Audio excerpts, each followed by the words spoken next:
Қайырлы күн, менің каналыма қош келдіңіздер. Бүгін өте дәмді рулет дайындап үйренетін боламыз. Ең алдымен бізге ол үшін 5 жұмыртқа қажет. 5 жұмыртқаға қант қосып, жақсылап миксерлейміз. Яғни уақытқа қарап миксерлесеңіздер болады. 5-7 минутқа дейін тоқтатпай миксерлейміз. Дәл осындай әппақ болып көбіктенуі қажет. Оған сұйық май қосамыз, және де разрыхлительмен ұн қосылған қоспаны 3 бөлікке бөліп, лопатканың көмегімен төменнен жоғары қарай жақсылап ауасын шығарып араластырамыз.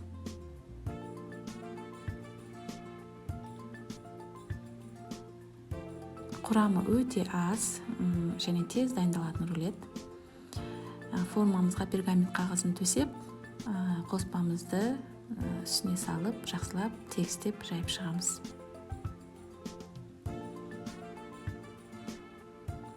Жүз 180 градуста ысып тұрған пеште жарты сағатқа қойып пісіріп аласыздар.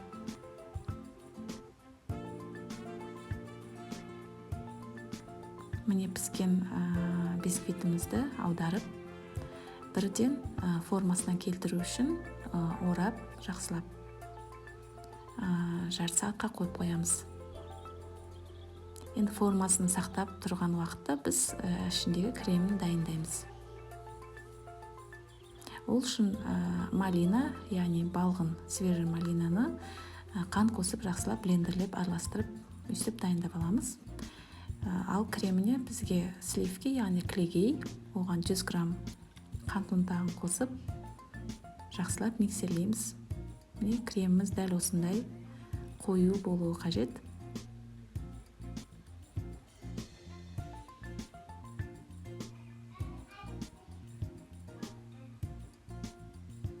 Енді бисквитімізді ашып, арасына кремімізді толық жағып, тегістеп шығамыз. Үстіне малина қоспасын саламыз.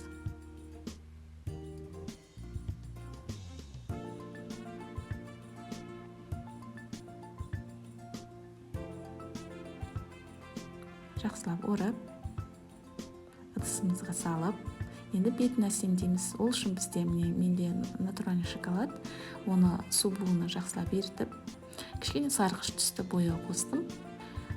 Арнайы шариктері бар, осындай пакетиктер болса, үйде тастамай қойып қойсаңыздар болады. Мен дәл осындай рулет және де басқа торттардың бетін әсемдеуге декор ретінде қолдансаңыздар болады.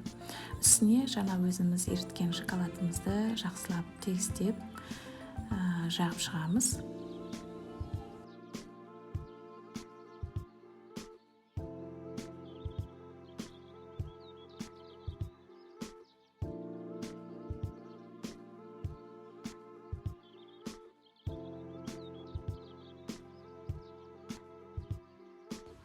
Шоколад жағылған пакеттегімізді алып, енді рулеттің үстіне қоямыз. Жарты сағаттан кейін холодильниктен алып, бетіндегі пакеттегін алып тастаймыз.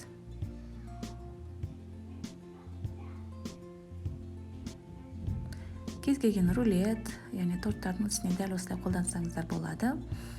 Енді дәмі өте дәмді болды. Малина мен креммен жасалған рулет міндетті түрде жасап көріңіздер. Ұнаса лайк басып, пікір қалдырсаңыздар болады. Рахмет.